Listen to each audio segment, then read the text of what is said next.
You can taste the legacy in every bite. Gray Sweater isn't just one of Oklahoma City's best restaurants, it's a reminder of what this neighborhood has always been. Creative, rooted, Black, and brilliant. Owned by Chef Andrew Black, a 2023 James Beard Award winner, this space brings a new flavor to a historic block. We're in Deep Deuce, once the heart of OKC's Black culture. A neighborhood where Ella Fitzgerald, Duke Ellington, and Jimmy Rushing once filled the streets with music, where Ralph Ellison learned to write. One block from here stands the 104-year-old Calvary Baptist Church, where the NAACP gathered in 1952, and a young Reverend Dr. Martin Luther King Jr. once considered pastoring. Today, Gray Sweater brings the same excellence forward.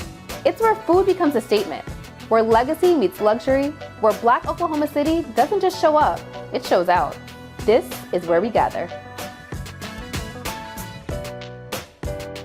What's going on? It's Sheila Matthews with ESPN's Andscape, and I am here with the iconic Chef Andrew Black. I'm sorry, James Beard Award winning.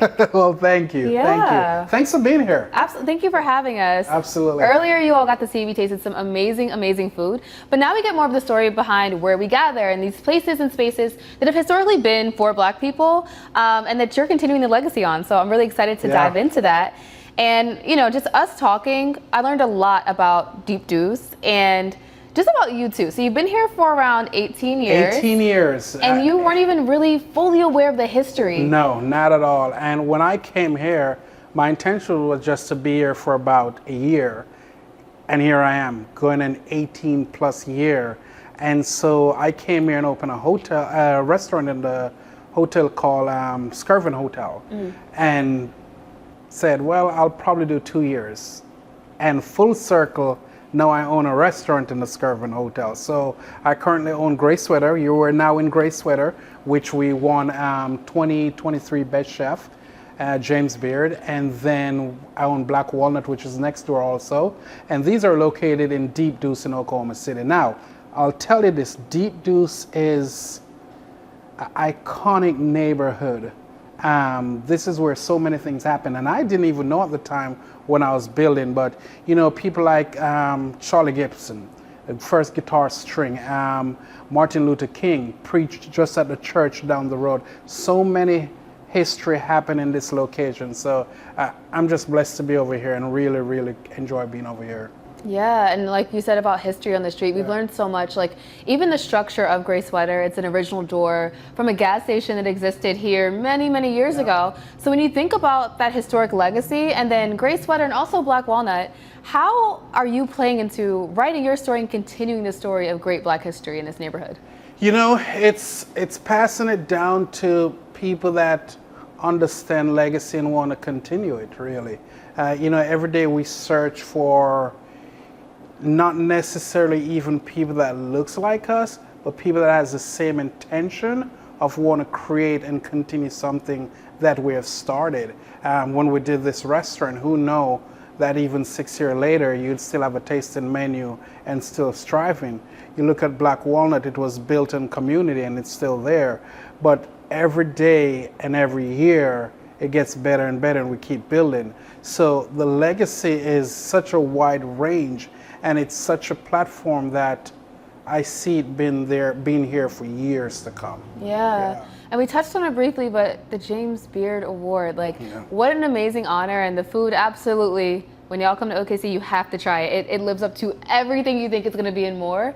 How does that feel to be recognized on that level, especially here in Oklahoma? It's, gosh, it's something that is so special, but I think because you still have your head down and just grinding it out, even though it's over a year, sitting back really and said, oh, look what I've done. It's not really the case. It's now about how do we get to the next level. So we enjoy it and we celebrate it, but the focus now is not so much of what we have done, but where we're going and how can we get better every day. And again, how do we teach the new ones around us to get to that level and even be better to continue the legacy. Yeah, so when people come to eat at one of your amazing establishments, what do you hope they leave with? What feeling or realization? Can't believe I'm in Oklahoma. Yeah. Yeah, a sense of belonging, sense of can't believe I'm in Oklahoma, sense of like, wow, the city is really doing it big. Yeah. You know, I'm all about the city. I think there's so many great restaurants here, great restaurateur. We are a food hub in our own rights, and on the outside world, a lot of people might not know that, but then people that arrive in Oklahoma City always be so surprised because they're like, I didn't know I could find every single cuisine in Oklahoma. So many great cuisines, so many great restaurants, great chefs moving in, and some that have been here even generation before I arrived. So I hope that they leave knowing that we're not just a flyover state anymore. Absolutely, yeah. I'm learning so much about Oklahoma. It's my first time here, but it's definitely exceeded my expectations. And then when we think about Black culture in these spaces too, Tulsa always comes to mind. And when you think about that, it's very heavy, it's very sad, it's very historic.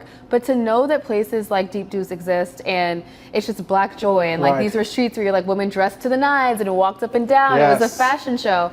I think that's wonderful. And just even thinking about how this has just been preserved in culture. Like we talked about the church down the street where Reverend Dr. King gave one of his first sermons, and the altar is still fully intact. Yes. How do places too, like your restaurant and other Black establishments in Deep Deuce, how do they continue to push forward Black culture and Black history?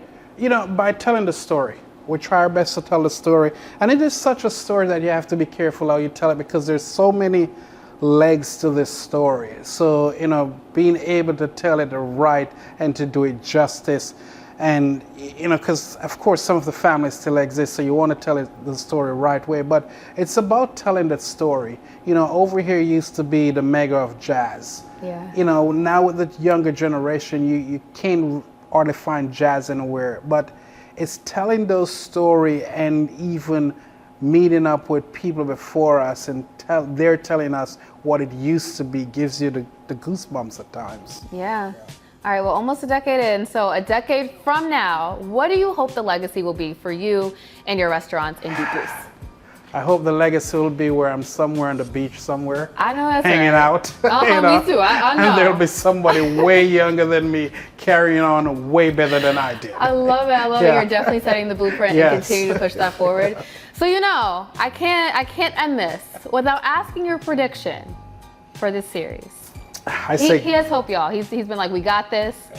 Listen, Oklahoma's got it, but we are a state that is built on team. We have a good team. Game 7. Yeah. We're taking this home. I hope to see you in the parade. Oh, there we look. Seven game prediction. Hope to see you in the parade. All right, I'll be there. I'll be there with all the fun. There you go. Horses, Cowboys, everything we talked about. Everything. When Oklahoma takes it home. Yep, we will. Yeah, we will. Thank you so much for your time, Chef. Thanks for being here. Absolutely. Thank you.